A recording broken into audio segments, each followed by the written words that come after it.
द्वंद कहाँ तक पाला जाए, युद्ध कहाँ तक टाला जाए, तू भी है वन सजराना का, फेंक जहां तक भाला जाए। तो इस बार हमारे चैंपियन का भाला 89.45 मीटर तक गया, जो इंडिया के खाते में पहला सिल्वर मेडल लेके आया, क्योंकि पाकिस्तान के अशरफ नदीम ने 92.97 मीटर भाला फेंक कर एक नया ओलंपिक रिकॉर्ड सेट किया है।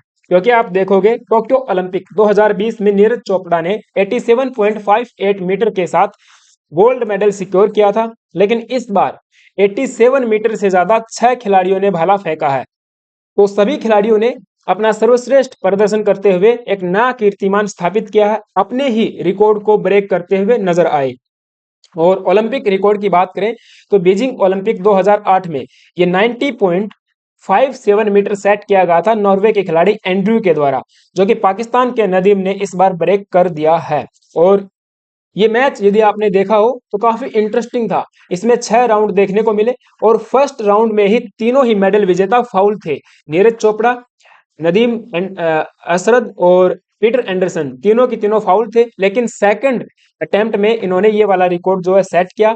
फिर नीरज चोपड़ा के साथ भी हमको काफी प्रॉब्लम्स देखने को मिल रही थी, वो रनिंग को सॉर्ट आउट नहीं कर पा रहे थे, जिसकी वजह से न तो वो हाइट हमको मिल पाई, ना ही डायरेक्शन मिल पाई, और ना ही वो डिस्टेंस हम लोग कवर कर पाए जो हमको गोल्ड दिलवा सकती थी। तो काफी सेटबैक ये जो है लगा पूरे भारतीयों को। 120 करोड़ भारतीयों को उम्मीद थी कि नीरज चोपड़ा पिछली बार की तरह इस बार भी हमको गोल्ड जो है दिलवाएंगे। खैर, इस बार हमको सिल्वर मिला है। ये भी आप देखोगे तो पेरिस ओलंपिक में पहला सिल्वर मेडल हमको मिला है।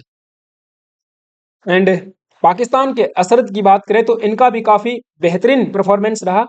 अंतिम अटेम्प्ट में भी इन्होंने 91.79 मीटर भाला फेंका था, क्योंकि पिछली बार टोक्यो ओलंपिक में ये 5वें जो है पोजीशन पे रहे थे 84.62 मीटर के साथ।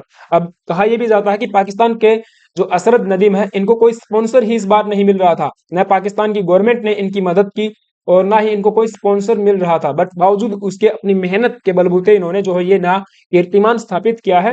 तो काफी अच्छा इनके लिए भी लग रहा है। खैर, अगर हम बात करें वर्ल्ड रिकॉर्ड की जेवेलिन थ्रो में, तो ये 98.48 मीटर है, और आने वाले समय में उम्मीद करते हैं कि नीरज चोपड़ा ही इसको ब्रेक करेंगे।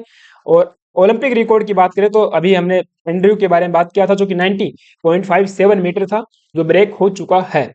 एंड इसके अलावा चक दे हॉकी चक दे इंडिया, हमारी हॉकी टीम भी जो है ब्रॉन्ज मेडल को सिक्योर कर पाई है स्पेन के अगेंस्ट में। 3-2 से इन्होंने जो है स्पेन को हराया है इस बार ब्रॉन्ज मेडल के लिए। आप देख पाओगे इंडिया के स्कोर 2 था और स्पेन का यहाँ पे 1 रहा। लगभग 4 डिकेड के बाद लगातार 2 ब्रॉन्ज मेडल जो है हॉकी इंडिया ने सिक्योर किए हैं। अगर टोक्यो ओलंपिक की बात करें तो ये टोक्यो ओलंपिक में भी ब्रॉन्ज मेडल सिक्योर कर पाए थे। उस बार हमने जर्मनी को डिफीट किया था 5-4 से, और इस बार हम लोग सेमीफाइनल में जर्मनी से हार गए हैं। और बेल्जियम की हम बात करें तो उस वक्त टोक्यो ओलंपिक में बेल्जियम से हारे थे सेमीफाइनल फाइनल में, और इस बार सेमीफाइनल में जर्मनी से हारे हैं। पिछली बार हमने जर्मनी को हराया था। ठीक है, तो ब्रॉन्ज के लिए हमने स्पेन को हराया है। तो ये मोटी मोटी बातें ही याद रखनी चाहिए। और हम बात करें कि हमारा जो ओलंपिक में हॉकी का इतिहास है, तो कितने मेडल अब तक हम जीत पाए हैं। लेकिन उससे पहले एक छोटी सी रिक्वेस्ट करना चाहूंगा, यदि आप चैनल पे नए आए हो प्लीज एक सब्सक्राइब करके जाना एंड बेल आइकन को प्रेस करके जाना। तो देखिए, अब तक के इतिहास में हम लोग 13 मेडल जीत चुके हैं, जिनमें से 8 तो हमारे पास गोल्ड मेडल हैं। एक एरा ऐसा था जब कंजिक्यूटिव टर्म्स में हमने गोल्ड जीते 1928 में, इसके बाद 32 में, 36 में, फिर 48, 52, 56। तो लगातार आप देखोगे गोल्ड गोल्ड गोल्ड इंडिया के खाते में आते रहे हैं। तो बेहतरीन प्रदर्शन उस समय हमने मेजर ध्यानचंद के नेतृत्व में किया। और फिर ये 1980 के बाद से एक डोरमेंट अवस्था में इंडिया हॉकी चली जाती है। लगभग 4 डिकेड तक कोई भी मेडल हम लोग सिक्योर नहीं कर पाए। फिर 2020 में इस चुनौती को तोड़ा जाता है और ब्रॉन्ज मेडल सिक्योर किया गया। इसके बाद आप देखिए 2024 में भी ब्रॉन्ज मेडल हमारे खाते में आया है। तो इंडिया के प्राइम मिनिस्टर ने भी इनको जो है यहाँ पे कांग्रेट किया है। A feat that will be cherished for generations to come. तो आने वाली जो हमारी पीढ़ियां हैं वो भी इस चीज को देखेंगे कि हाँ, हमने इतने गोल्ड जीते हैं, इतने हमने ब्रॉन्ज जीते हैं, तो आगे भी हम लोग को ये मोटिवेशन देता रहेगा। और एक बेहतरीन खबर जो है ये निकल के आई है, विनेश फोगाट को भी सिल्वर मेडल दिया जा सकता है। इसके लिए court of arbitration for sport में केस जो है लड़ा जा रहा है, जिसका आज फैसला आना बाकी है। आप देखिए, विनेश फोगाट के मेडल पर आज होगा फैसला और विनेश का केस लड़ेंगे दमदार वकील हरीश साल्वे जी।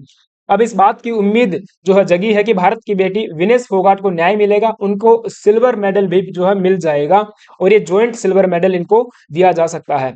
अब यह मुकाबला कुश्ती की रिंग में नहीं बल्कि कोर्ट में लड़ा जा रहा है, जिसमें विनेश फोगाट की ओर से लड़ाई लड़ने का जिम्मा हरीश साल्वे जी ने लिया है और अब विनेश फोगाट ने इनके खिलाफ court of arbitration for sport में जो मामला दर्ज किया था। तो देखिए, आज 12:30 पर इसकी सुनवाई होगी। कल ये मामला कोर्ट में था, कल भी इसके ऊपर सुनवाई हुई है। जो वर्डिक्ट था कुछ वो इन्होंने सिक्योर करके रख लिया है। तो ये एक अच्छा फैसला यहाँ पे आ सकता है। उम्मीद करते हैं कि विनेश जी के हक में ये फैसला आए, क्योंकि आप देखिए जो 3 मैच इन्होंने खेले थे, क्वार्टर का semi pre quarter, quarter final और सेमीफाइनल, तो तीनों में बेहतरीन प्रदर्शन इन्होंने जो है किया था।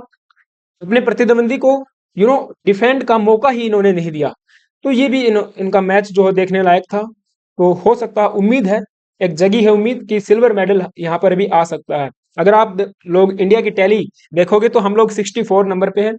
और यहाँ पे एक चीज नोटिस करने वाली बात यह है कि पाकिस्तान एक मेडल के साथ 53वें नंबर पे है, इंडिया से जो है ऊंचे पायदान पे है। तो देखिए, यहाँ पे मैं आपको बता दूं, जो पोजीशनिंग होती है वो गोल्ड के हिसाब से डिसाइड की जाती है कि किस देश के पास कितने गोल्ड हैं।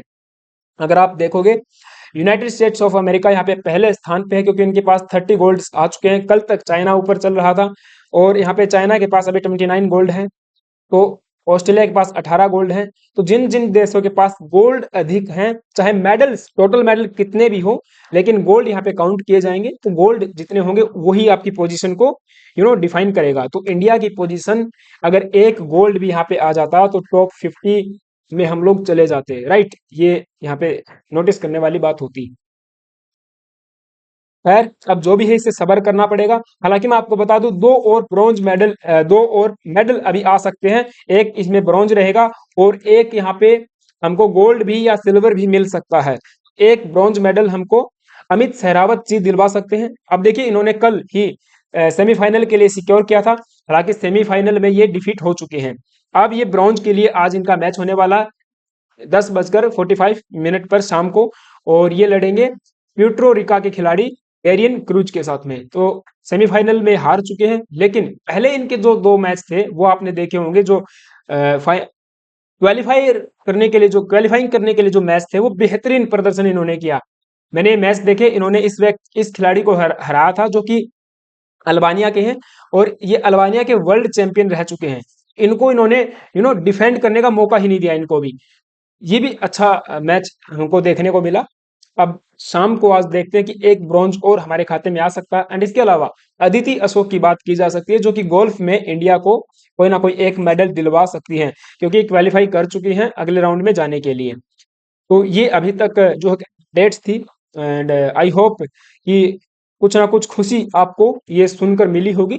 तो देखिए, आपका क्या जो है इस पूरे न्यूज के ऊपर ओपिनियन है, मुझे जरूर बताना। एंड हाँ, चैनल पे आप नए आए हो तो प्लीज गाइज एक सब्सक्राइब करके जाना एंड वीडियो को लाइक करना। Thank you, have a nice day.